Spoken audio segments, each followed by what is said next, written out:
My cheating wife betrayed me, and I had no pity for her. Now karma has ruined her.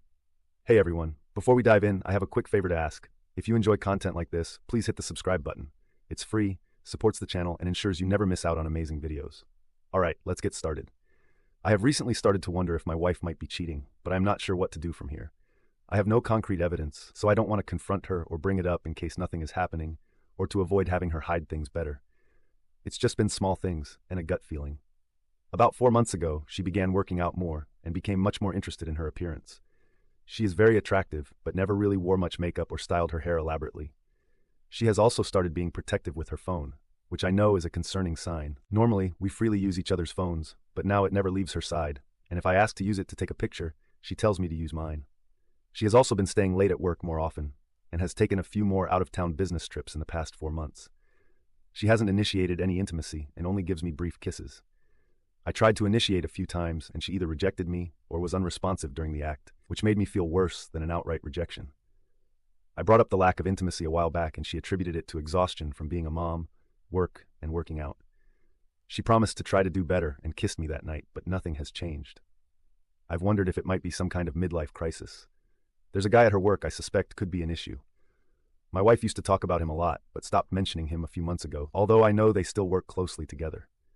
He is married with kids and has mentioned having marital problems. I met him briefly a few times, and he seemed to ignore me. He isn't as physically fit as me, but he dresses well, is outgoing, and likes to drink, which is something my wife occasionally wishes I would do. I graduated from high school, and he has a master's degree. He also earns significantly more than I do. I train fighters for a living, which I love, but it doesn't pay much. My wife believes I could earn more in a different field. She's not obsessed with money, but I understand her desire for financial security. Recently, my wife took a work trip to a tropical resort with just this colleague and the CEO. In my mind, I worry that she spent a lot of time with this colleague. I want to confirm my suspicions, but don't want to cause issues by accusing her without evidence. We've had a good overall marriage despite a few ups and downs. A friend suggested I start gathering evidence discreetly, but I'm uncomfortable invading her privacy. If she is cheating, I can't imagine staying with her. I'm deeply involved in my kids' lives, and the thought of seeing them only part-time is heartbreaking. Any advice on how to handle this situation would be appreciated. Update 1. I accessed our cell phone account and noticed many late-night texts to a specific number. I plan to find out who the number belongs to. After discovering this, I felt emotional and upset. Last night, I tried to initiate intimacy, but she declined, citing tiredness and a headache. We discussed our connection, and she promised to improve, as she did previously. This morning, she mentioned a potential girls' trip to Vegas with college friends I haven't met.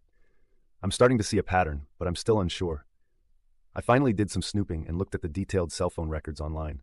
I noticed that there were texts to one number made in the middle of the night, amounting to hundreds. I called the number from a payphone and it went to one of her coworkers, the one I suspected could be trouble. I managed to access her phone while she was in the shower and found that the text conversation with this number was the one thing deleted.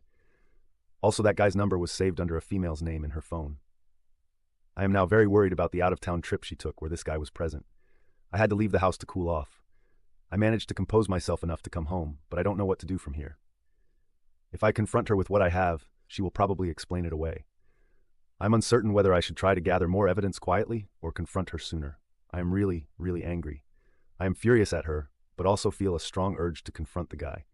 It will take everything I have not to do that. I am worried that she might admit to inappropriate flirting, and I won't have enough evidence to get her to admit to everything. Any advice on when to confront her? I am planning to stay awake during the time she usually texts him, then interrupt her and ask if she is texting to see if she lies to me. Update 2. Last night, after everyone went to bed, I pretended to be asleep and waited to see if she would get out of bed to use her phone.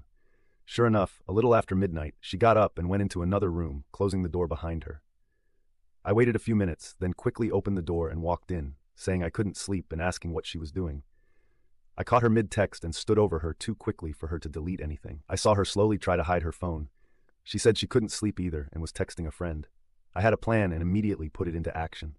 I moved closer to her, started kissing her, and asked if she wanted to be intimate. As expected, she declined. So I began laughing and playfully tickling her, joking that she must be more interested in the friend she was texting than me. Then I playfully wrestled with her to get the phone. I could see the panic in her eyes. She tried to retrieve it, but I turned away, holding it out of reach, laughing and pretending to have fun. I told her I was going to call this friend and ask if she was interested in my wife. My wife exclaimed, "Please don't call her." I started walking away, pulled up the text messages, and saw one that read, "Can't wait to see you tomorrow." I pressed the call button, and after what seemed like an eternity, the guy answered. Unprepared for what to say, I just hung up. I then began reading the text aloud in front of my wife, asking her why she was sending these messages to a guy at night. She said she didn't know. I asked if she had anything to tell me. She remained silent. Then I told her that I had seen the cell phone records and knew everything about her late-night texts with this guy. She started crying and apologizing. I remained calm. I explained that the next few minutes were crucial, and that if she didn't tell me the complete truth, there would be severe repercussions. She admitted to flirting with her coworker who was having marital problems and said it escalated to flirting. She claimed nothing physical happened. My fear was that she would only admit to what I already knew. I told her that if she couldn't be completely honest, she needed to pack a bag and leave. She agreed, crying and apologizing. Before she left for her mother's house, she asked if I was going to leave her. I said we would discuss it later, as it was late. She left and I haven't seen her since, but she has been trying to contact me, leading me to turn off my phone. My plan is to find a marriage counselor and make an appointment, pretending to want to work things out until I can use the counseling to help navigate the process of separation. I recorded the entire incident last night as a precaution in case she tried to make false accusations. I checked with a friend, and he confirmed that recording in our state is legal. I don't believe she would make false accusations, but I want to be cautious, especially as an ex-fighter and trainer. Any accusation of abuse against me, given my size and background, could be devastating, particularly regarding custody of my children. Therefore, I plan to record all our interactions as a safeguard. I am completely heartbroken. My family is falling apart, and the thought of missing 50% of my children's lives is devastating. Although I suspected something, I am still in shock. The most challenging part is that this is just the beginning. I want to confront the other man, but need to control myself. He referred to me as the animal in one of the texts, and I know he's intimidated by me. Despite not having a college degree or a high-paying job, I pride myself on being intellectually curious and well-read. I may not be the smartest person, but I am certainly not unintelligent. I will try to update as things progress. At this point, I'm not sure what advice would help. Update 3. I appreciate all the support I have received through this ordeal.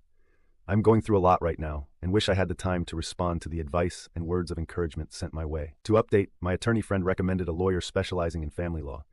Not only that, but this lawyer was also cheated on, and these cases allow him to exact revenge, according to what my friend said when recommending this lawyer. He will be very flexible with his fees and genuinely wants to help. Maybe this is a positive aspect. Now on to the other side. My wife admitted to the affair. She told me it started as flirting, then turned into an emotional affair, but claimed it never became physical. I saw right through that, and she finally admitted it did turn physical, coinciding with the time she ceased intimacy with me. I received more details than I thought I could handle. It was a very passionate affair. To say this has really affected me would be an understatement of the highest degree. I am wrestling with my emotions and struggling to keep a thought in my head. I told my wife it would be best for her to stay with her mom for the time being, while I take care of the kids, ensuring they have stability at home. My attorney is working his magic in the meantime. Being in the house is a big advantage, according to him. I have also not told her that our marriage is over. She will find that out when she is served with the papers, which will be soon. I can't stop the intrusive thoughts of my wife and this man. I coach Brazilian Jiu-Jitsu for professional and semi-professional fighters, and I'm trying to give them as much attention as I can. The physicality of my job has been helpful, obviously. I'm also focusing a lot on my kids. Outside of BJJ, my passion is learning about new topics. I normally read for a few hours each night to unwind, but lately I haven't been able to focus on even a paragraph. After seeing that they referred to me as a stupid animal, I can only imagine the other things they may have said. This situation has really affected me. I have always been a happy person, but the joy is just gone. On another note, since the word has gotten out about what happened, many people have offered to assist in any way they can. It's definitely comforting to feel supported. Several of my friends' wives have taken initiative, saying they know beautiful women who are interested in my impending single status. I won't be dating until this is all over, and probably not for a while after that, but knowing there are options out there is comforting. I think I will be okay. Right now it's all about the kids. I will try to update soon. My wife is distraught and pushing to stay married. I know I can't get past what she did, so staying together would only delay the inevitable. Update 4. Life has been chaotic, but I wanted to log back into this throwaway account and give an update on my situation. I had discovered my wife having an affair, and also found out that she thought I was stupid and a loser for not earning a high salary. I filed for divorce, and it should be wrapped up next month. We will have 50-50 custody, and she will be paying spousal support since she out-earns me by a large margin. That's the current legal situation. Now on to the other fallout. I am heartbroken, as are my kids. I never thought I would be a single dad, but here I am. My wife seems to be spiraling into some kind of depression. The man she cheated with decided that she wasn't worth the trouble. From what I am told, she has started drinking and going out with a lot of random men that she meets online. There have been more than a handful of times where she called me and begged me to take her back so she can have her old life back. Part of me wanted that, but I have stayed strong. After she found out how much money she will have to pay me every month, that seems to have made her angry. My kids don't understand. Every second they aren't with me, I feel miserable. I am also lonely all the time. I haven't spent much time with friends and mostly just stay home. The girl that works at a coffee shop I frequent even asked me if everything was okay because I look sad. I guess I am not hiding it as well as I think. There are people I know who want to set me up with women they know, but I don't want to do it because I feel like I'm branded as the guy whose wife cheated on him. It has been so long. I have no idea how to date. I had a few fighters do really well on a pretty public stage, and that has been the only spark I felt in a long time. I really don't know what I will do next. At some point I need to snap out of it and move on. I just haven't reached that level of motivation. Though I did have somebody I know get in contact with the other man's wife and show her the proof I had, I just couldn't live with nothing happening to him. I am not allowed to go after him, so this was the next best thing. She didn't believe it at first, but then I heard about there being major marriage issues for them. As far as I know, they are together but on the rocks. I have a lot of anger over everything. It is crazy to think how life can be. One positive thing that has happened is that I met a girl through some friends that I'm interested in. I haven't asked her out or anything, though. She is stunningly beautiful, but is about 14 years my junior. I don't know if that's a major issue, but it is a pretty big age gap. Given what I have been through, I think my confidence has really been dinged. I feel like she is too attractive for me. She might actually be, I suppose, but I have been thinking about her a lot, so that's been the last half year of my life. I have to say it has been the first time I've ever felt like this. I have always been a very happy person, but I just feel dark and gloomy now. Final update. Long story short, I found out my wife was cheating on me with a coworker, and then I divorced her, having been with her for about 15 years. Saying my new life has been an adjustment would be an understatement. I do have moments of sadness or loss, but those are fleeting. For the most part, I feel great. My kids are doing well and are with me a lot. After the divorce, my wife had to take on more accounts at work to pay for her new single living situation, as well as spousal support to me. She earned a lot more than I did. When the pandemic hit, I had a flexible schedule, so I was able to keep the kids with me and do homeschooling. Since my job involves physical contact with others, the pandemic has slowed that down. There aren't many opportunities for my guys right now, so in a way, it's been like I'm a stay-at-home dad. I took some time to myself after the whole ordeal. The younger woman I was interested in took a long assignment with her company in Europe. We stayed in touch through technology. After her assignment ended, she came back, and we have been together ever since. She loves me and my kids. She is an extremely compassionate and considerate person. Before we were introduced, I was told that there was an amazing woman resembling Wonder Woman, and that she was the nicest person you could ever meet. I thought it was too good to be true, but she is absolutely the real deal. I think there will probably be some next steps in our relationship soon. Things for my ex have not really worked out. She started drinking and hooking up with random guys she met online. Having to take more accounts has also taken a toll on her. Just in the last few years, she looks like she has aged 15 years. She was always pretty, but the last time I saw her, she looked ragged, as if her life force was depleted. A weird thing to say, but that's what it looked like. Her best friend told me that she is miserable and hard to be around. I don't think I will ever understand how a person seemingly happy and in control of their life can spiral into such a dark place. My ex's friend also told me that she never thought I would leave her after the affair. I think she felt a sense of control over me because of her high income, so the affair had consequences that she didn't anticipate. I do hope she finds peace, for my kids' sake. Other than challenges due to the pandemic, things are great. For not inviting my siblings to my wedding, my sister 34F and her husband 36M just got married 3 months ago. I, 30F, was appointed MOH. I was so excited to help her plan her wedding, and I took on most of the work since I was unemployed at the time, and she's a doctor. I won't get into details, but take note, she didn't have a wedding planner. It was all me. The time leading up to the wedding, I was miserable because of how the bride treated me. I felt like her own personal slave that she felt she could kick around because she's the bride. Just because you're a bride doesn't mean you get a free pass to be a brat. Many times, I wanted to just step out of the wedding party, but I kept telling myself to just bite my tongue and keep the peace because she's probably just stressed. After doing so much for her, she refused to invite my fiancé, even if we've been together for 12 years. But invited my siblings' partners, who have been around for only 2 to 3 years. My sister and her guy dated for a year before they got engaged, so we don't really know him too well. She said she didn't want my fiancé around because people would be asking about my own wedding, since they've all been wanting us to get married for a while. I refused to do any more work for her wedding until she apologized to me and invited my fiancé, which she did not exactly sincerely, but whatever. I was hurt. She wasn't even grateful for anything that I had done for her in her dream wedding because it was expected of me to help. Cut to the day of the wedding, and everything was fine. The ceremony was beautiful, and the couple was happy. I was happy for my sister. By the time we got to the reception venue, I noticed that my fiancé and I were on a separate table from my family. They were at the VIP table, and I was cast aside to sit at the furthest table, right beside the kitchen. I figured there was a mistake, and I calmly asked the bride about it since she handled the seating plan. She looked me dead in the eye and said that there's no mistake. That's where we belong, at the kids' table and far away. We were seated with 7 to 14-year-olds. The groom overheard us and agreed with me, but kept quiet when my sister gave him this "don't you dare disagree with me" look. At the end of the night, the groom apologized to my parents for what happened to me and said he had no clue his bride did that, but he didn't say a word to me as his bride told him not to. Because of this, I decided to not make an issue and just try to enjoy the remainder of the night with my partner. But I wouldn't make an MOH speech. My parents noticed where I was and got upset at the situation as well.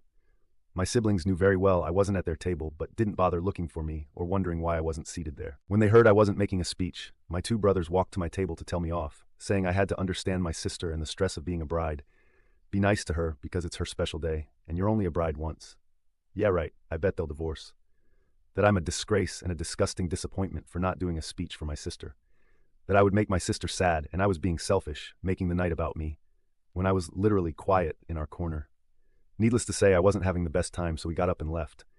We ended up in McDonald's for dinner, and I posted a story of us getting burgers saying, "post-wedding meal."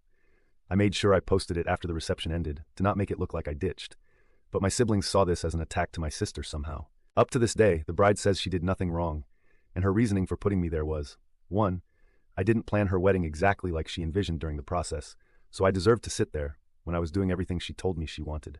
2. She didn't like that I looked pretty in my gown. And 3, I needed to be punished for insisting on bringing my fiancé. I didn't plan for my own wedding yet, as I wanted to be 100% focused on hers. Plus, she banned me from getting married before her since she's older. Again, because I didn't want the drama, I agreed. But now I just don't want anyone there except my parents and a few close friends. My parents agree with me, but my siblings are upset, calling me childish. But to be completely honest, I just don't feel like paying for people. Mine is a destination wedding, and my fiancé and I are paying for everything. These are our savings, and I don't feel like splurging on these people. They, along with my grandparents and cousins, are all saying I'm wrong. But hey, if I was excluded from being a sibling at my sister's wedding and no one cared, then why would you be upset if I excluded you in return? Relevant comments echo. OP wedding planning issues aside, one possible explanation for all this is that your sister really dislikes your fiancé. OP in regards to my fiancé, there's nothing he did to her to warrant being treated so rudely. We started dating when we were quite young, and I, as well as my parents, love him very much. He was my best friend for a long time and still is my favorite person to this day.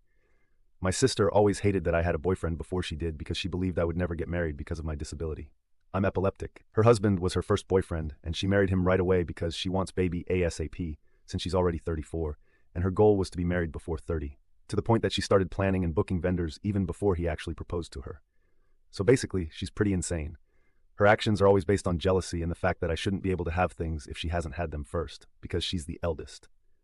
I.e., boyfriend, engagement, wedding, kids, etc. That's why she said I couldn't get married before her, because it was already a slap in her face that I got engaged younger than her. Basically, she hates that I'm happy. She doesn't hate him. She hates me. Update. Hi again. So I'll answer a few questions and leave a quick update. I, 30F, come from a family of 5 kids. I failed to mention this because I didn't think it was all that relevant, but I actually have 2 sisters, 34 and 32, and 2 brothers, 26 and 22. A little more on my sisters. They're the best of friends. They're the picture-perfect model of sisterly love.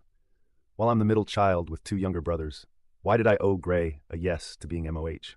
Well, because I thought it would bring us closer. In my mind, I believed that this was her trying to be more of a sister to me. You always hear stories of that sisterly bond around weddings, and I tried to nurture that because that's what they had, and that sibling bond is what my brothers had with each other as well. Any chance I'd get to connect with my sisters, I'd jump at the opportunity. It's more me just feeling left out than being a doormat. I was a very sickly child, and that is why I was mostly with just my parents growing up, while my siblings would be going out, meeting friends, etc., which is what my siblings envied apparently. They aren't close to my parents. Bride had both of us as MOH because she couldn't choose just one. I later found out that I was always the second option, and I was just appointed MOH, so I'd do all the work while the other MOH got all the praise. Which in hindsight, I should have seen coming. While my brothers were busy harassing me about giving my MOH speech, Sister 2 was giving her own MOH speech about how she absolutely loves the bride and will do anything for her, all that crap. She then conveniently calls all the siblings to the stage to toast the bride and groom when I was crying and rushing out walking away from my brothers. So did the other relatives in attendance. I was making a scene and making it about me. No, it's not the first time she hurt me. Fat shamed me as a child, calling me a potato, saying things like I was a burden to the family because of my epilepsy, throwing all my makeup in the sink and wetting it because I moved her bath towel in the bathroom, calling me the stupid low IQ sister, even if I'm a licensed architect with a master's degree. When her guy friends wanted to ask for my number, taking my dream church from me, which is why fiancé said we could do a destination wedding at my dream country instead. It's just the worst she's done, to spite me in front of my entire family. And no, we still haven't spoken since then. And she still maintains that I was the one who ruined everything by getting upset about the seating. Now for the update. We will elope, just us two and a handful of close friends that were there for us since the beginning of our relationship. We'll have a small church wedding and a little celebration on the beach with the people we love, our chosen family, followed by island hopping with our entire party around the Philippines. All paid by us because I will spend on memories and experiences for people that love and appreciate us. The budget we set aside for a wedding in Italy will be put to an intimate 5-day wedding celebration on an island in the Philippines. 2. We will have our reception with the family when we get back home. The plan is to invite both our big families to a lunch the weekend after. Collectively, this would mean about 80 guests max. Both our parents wanted to help pay for the engagement party and rehearsal dinner. They agreed to pay for this lunch and/or reception instead, meaning they could invite whomever they please. They handle the guest list, so if my siblings are invited, I couldn't care less, because I'll be too busy with my husband of 1 to 2 weeks by then. Here, we can still have the father-daughter dance and a few other things like cake slicing, etc. We'll have piñatas, a brick oven pizza cart, coffee and pretzels, and an amazing Italian buffet with a pasta bar, lots of fresh fruit and cheese, because who doesn't like cheese? As for the seating plan, ever watched Mamma Mia? 1. Yep, think that. A long, winding table where my siblings can be as far away from me as possible and as close to the service area as possible without it being obvious, because they'll all be together at their own siblings' table. We'll be in the center with my fiancé, his 2 brothers, and our parents will be next to us, while my wonderful sibs are by the end of the table, by the restrooms, where they belong. I don't care at all if they're invited to this lunch because I really have nothing left for them. Not even anger. I'm just so done with them that I'd feel more for a stranger on the street than I would for these people. It's indifference. They've hurt me so many times that I'm numb to their existence. 3. No bridezilla allowed. My sister expects to be my MOH in return. Definitely not going to happen. Since my siblings won't be present in the ceremony, I do not need her around. I do not want her around. Yes, she will be invited out of courtesy to the reception most likely, but I will make sure she's set aside like I was. How? So we recently found out she's pregnant, so I'm planning my wedding around her due date. Oh well. Luckily she's due around June, which really was the month we wanted. So if she does decide to attend with a newborn in her huss, well then she's going to be at the kiddie table and told to step out when baby starts to cry. In the end, our wedding day is for us, and eloping is the only way I feel like we could just sit and enjoy our special day together, away from all my siblings and family issues. Then we get back, have a get-together lunch with good food and good fun, which is really all it is to me, a lunch. Luckily, fiancé's fam isn't as insane as mine is. So there you have it. Thank you all for your messages and comments and insights. I really was going a bit loco back then, thinking I was overreacting, but thank you so much for the clarity. Cheers to the end of this emotionally draining year. 20 outrageous Encore Smile 996. But you will invite them to the party. It's like saying, no matter what happened, come to my wedding. Sorry, but I think there is no way to avoid drama with these siblings. OP, thank you for the concern, but they aren't coming to the wedding. Just a lunch after the fact, as in minimum 2 weeks after my wedding. They can do whatever drama they want during lunch because they'll be the ones who look bad, and I'll just laugh. I would have been married by then and done celebrating with my closest friends weeks prior. So by then, I'd just be enjoying some pizza and wine with a huzz, victory hand angry. OP said they're jealous of the attention OP got for being sickly when she was a kid. Sometimes parents can become so preoccupied with a sick child that they wind up neglecting the other kids. If that's the case here, then the sibs would have good reason to be angry, but they're mad at the wrong person. OP didn't ask for any of this. Anyway, these people are adults and they need to get their act together. They're old enough to realize none of this is OP's fault. My parents were actually very supportive and did all they could to be as fair to all of us. So I really can't put fault on them. They're really amazing parents. I wasn't treated any different. I just didn't have many friends, being absent from school constantly, so I'd hang with my mom. She's honestly my best friend. It was okay growing up, but the jealousy really was evident when we were in our 20s for whatever reason. Parents are allowed to be closer to one child if the others treat them like trash.